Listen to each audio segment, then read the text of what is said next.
There's no getting out of this. A pair of grimy handcuffs cut into your wrists. You shuffle along in your leg irons, questioning your life choices as you climb the bus stairs. A guard snarls at you from behind his aviators, and the reality starts to hit. You're about to do hard time. In today's episode of the Infographic Show, we'll tell you what happens in the first 24 hours in prison. As you find a seat on the prison bus, you wonder how many people have sat here before you. It's just another day at work for the officers, but for you, it's the worst day of your life. You're frightened out of your mind. The little guy that sits down next to you is obviously as afraid as you are. You offer a timid smile and mumble hello, something you'll regret by this time tomorrow. You'll soon learn that in prison it's better to find out what someone's in for before you get friendly with them. No one speaks on what is the most uncomfortable journey of your life. A mean-looking prisoner glances your way, sizing you up. Every inch of you screams, "Victim." You're a lamb among wolves, but at least you've seen enough prison shows to know to keep your head down, so that's exactly what you do. After 3 long, agonizing hours, the bus pulls up outside of what'll be your home for the next few years. Looking through the window, you see a huge concrete structure surrounded by a mass of steel and razor wire fencing. One by one, you all shuffle off the bus. Armed guards pat each of you down. You're all herded through metal detectors into an indoor waiting area where a stony-faced guard takes off your handcuffs and shackles. All around you are glum faces. It's like a funeral. In a booking area, you answer some basic questions, and pointing to a room, a guard tells you what you've been expecting, dreading. First, that wedding band on your finger. It's gotta go. It has some stones in it in prison that could either gain you some serious leverage or get you a good beating. Your ring, your wallet, and keys are cataloged and put in a secure bag. They'll be placed in storage until your release. As for your cash, you're allowed $200 in your prisoner trust account, and another $200 will be added to your prisoner's telephone account. "Strip," says the guard. Suddenly, you feel like all eyes are on you. You want to get this over with as quickly as possible. Now you're naked. You feel like an animal, an experiment. Any distinguishing marks, you're asked? Tattoos? No. But a scar on your left arm. It was a drunken skiing accident, you joke, trying to lighten things up. But the guard is not laughing. He records the birthmark on your backside. At least if you're beaten beyond recognition, they'll know who you are. The guard tells you to lift your arms. He sounds bored, like he's done this a million times before. It is the most humiliating few minutes of your whole life, and he's probably thinking about what he'll have for lunch. He motions for you to lift your testicles. You reluctantly comply. Could this get any worse? Oh yeah, it definitely could. It's time for the cavity search. You wonder if this is really necessary, as he tells you to squat and cough. You never even have smoked a joint, never mind rearranging someone's face with a butt-smuggled shiv. He runs his fingers through your hair and checks your mouth. This guard is way less friendly than the ones you've seen on TV. You get some slip-on shoes, a washcloth, 2 blankets, 2 sheets, a pillowcase, and some soap and shampoo. Back in the holding room, you wait. There will be a lot of waiting today. The same guard later appears and hands you an ID card with your prisoner number on it. 12947-027. You are a number, not a name. They take your picture and they fingerprint you. It's time for orientation. The guard tells you all the rules, a list of don'ts, and an explanation of what will happen if you do. Everything you do from now on, your every movement will be controlled and monitored. You are the property of the U.S. government. At least the nurses and medical staff are more friendly. They take your blood pressure and pulse and ask you questions about your health and the state of your mind. No, you're not withdrawing from addictive drugs. No, you've never self-harmed and you don't have any intention of doing so. After even more waiting around, a stressed-out-looking guy in a cheap suit asks you a series of questions. You're told it's of the utmost importance to answer honestly. He asks if you've worked for law enforcement. Any reason why you can't be in general population? Are you a gang member? The closest you've ever come to a gang is watching The Wire. The man asking the questions is polite and has a friendly manner. But one thing you still find it hard to get over is for them it's all in a day's work. And for you, it's a life-changing experience. A little later, your name is called. It's time to go to the housing unit. The guard takes you down a corridor. There are surveillance cameras everywhere. You get to a door and there's a loud buzzing sound followed by the clanking of a bolt unlocking. You walk through some more doors, fluorescent lights buzzing above your head, and suddenly you're in a yard surrounded by buildings. The guard points to a building at the other side of the yard. It looks like it was designed by Soviet-era architects. He tells you find the unit officer in there.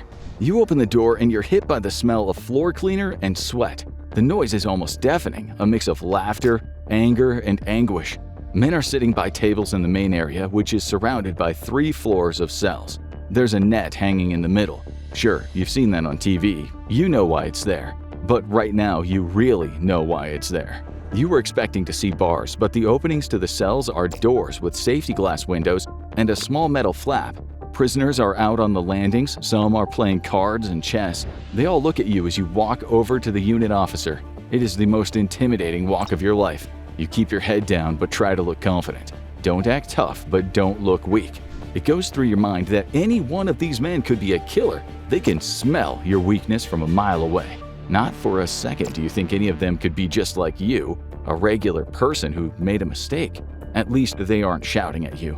This is not what you expected. No one is calling you a fish or wolf whistling or telling you that you'll be someone's boyfriend soon. Although you do hear someone say fresh meat. Too right, you are fresh meat. You're human wagyu to these guys. The prisoners seem to lose interest as you report to the unit officer. He gives you your cell details and tells you to go find it. Wait, you think there's no advice, no sympathy for the new guy? No affectionate pat on the back? There, new guy, don't worry, you'll be all right. Nope, he treats you like a hardened criminal. It hits you again, you're alone. These guards are not your protectors. They don't care where you come from or what you've done in your life. They're not going to stick up for you if someone gives you a hard time. You'll soon find this out the hard way. You reach the cell door. What are you supposed to do now? Knock? Walk right in? You wait outside. You can hear laughter behind your back, so you just walk in. There's a guy lying on a bed. He's about 45. Well, probably closer to 35, but with an extra 10 years of hard knocks written onto his face. The cell is dingy. Close to the door, there's a stainless steel toilet attached to a sink and a small counter. There's a paper plate on it. What are you supposed to say? Hi, how are you? 100 thoughts flash through your head. The good news is your cellie's appearance is skinny, pale, bald on top, ponytail in the back, and it doesn't immediately give you the impression he's a tough guy. Then there's a bang at the door. Your cellie motions with his eyes for you to open it, as if he knew this was going to happen. A heavily tattooed prisoner walks right in and tells you to show him your paperwork. Your cellie says under his breath, your charges. You get the feeling that his request is non-negotiable. Now you understand. You've heard about the convict code, KOS, kill on sight, for offenders who hurt women or children. You show the guy your papers and he laughs. You got 4 years for that, homie? It's true, 4 years for shoplifting is a harsh sentence, but not when it was your 11th offense for the same type of crime. You're a self-confessed kleptomaniac, a middle-class phone thief. Your lawyer tried to explain the psychological aspect at the trial, but the judge thought some prison time would do you some good. The guy hands you back your papers and walks out, still smiling. Your cellie introduces himself as Chris, but people call him Nasty. He's got Nasty tattooed on his neck in italics, next to a love heart.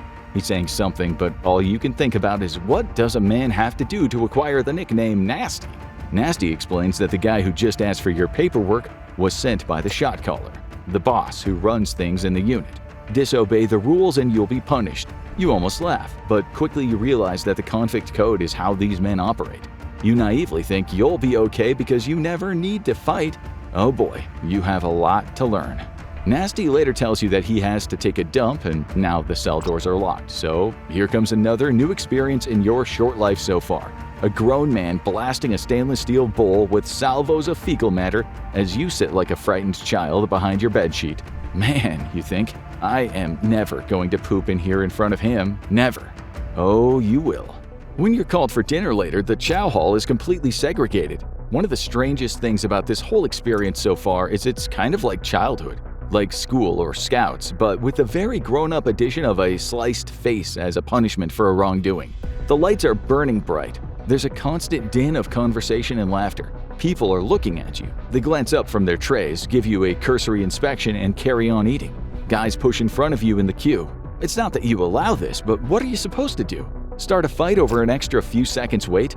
Nasty told you if someone punks you, you have to fight no matter what. If you don't, you'll be bullied your entire time here. You try to widen your shoulders and squeeze up close to the guy in front. He looks around and shoots you a penetrating stare. You step back and step on someone's foot. It's like primary school bullying, but with knives. After about 15 minutes, you get your food, a tray with what looks like a cardboard hamburger, a dollop of slimy mashed potato, dried out green beans, some kind of sugary juice, and what looks like a 3-year-old slice of ultra-mega processed cake.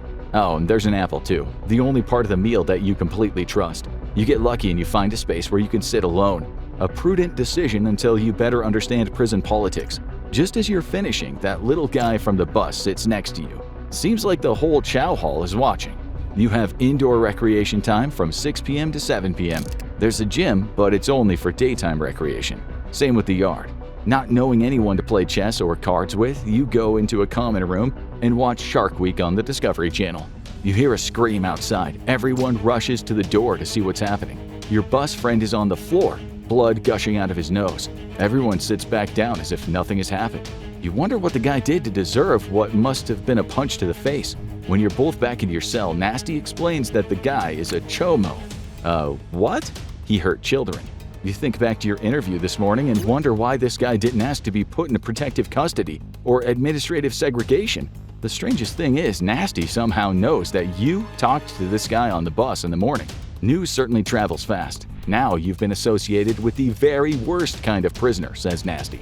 He takes a little piece of paper and attaches it to what looks like fishing line. It's actually dental floss. He then sticks something to it to give it weight. I wouldn't do this if you weren't my cellie, he tells you. Then he starts flicking his message under the cell door, and in a few minutes something comes back. He tells you he's taking a big risk doing this. Tomorrow, he says, you should make a call home to your wife. Get her to put $200 in this commissary account. He gives you the account details. You've befriended a chomo, punishable by a beating that you can now avoid by paying a shot caller. Nasty says he'll act as a go-between. He can protect you, for now. 9 p.m. is final count. You lie on the bed wondering how on earth you've managed to have such a bad first day. Thank God you've got someone as understanding as Nasty in the same cell. The lights are turned off at 11. The block is silent except for the occasional nightmarish shriek. The next morning at 5:30 a.m., you're called to the chow hall for breakfast. You look at no one as you eat your oatmeal and what tastes like powdered scrambled eggs. You also get milk and even more of that sweet juice. Later in the morning, you're told you can go to the yard. You stand in the middle of hundreds of prisoners, just waiting for a knife to be plunged into your neck. Staying in your cell, Nasty said, would elicit suspicion. At 11, you make a phone call. $11.35 for a 15-minute call from your prepaid account. You tell your wife you'll explain everything later. You return to your cell. It's empty. Nasty is gone. When you ask a prisoner, someone who seems genuinely friendly and sympathetic, what happened, he says that he asked to be put in segregation. You'll find out Nasty wasn't in for fighting on behalf of his girlfriend, like he told you, but for a scheme defrauding elderly people out of money. It just so happened that a grandson of one of the pensioners that he scammed managed to get himself transferred to this prison. He was planning to stick a shiv in Nasty. You tell the prisoner about the $200 you paid Nasty, and he starts laughing so much he almost falls over. That kid from the bus who was beaten up wasn't a chomo, he says. He just disrespected someone. He banged into a guy and didn't apologize. Your new friend tells you the first rule in prison is to be polite. After that, he says, don't lend, borrow, or gamble, and for God's sake, be careful who you trust. You have a lot to learn. Now you need to watch how insanely creative prisoners escaped from maximum security prison, or have a look at Con Air, the prisoner airline, most efficient and dangerous airline in the sky.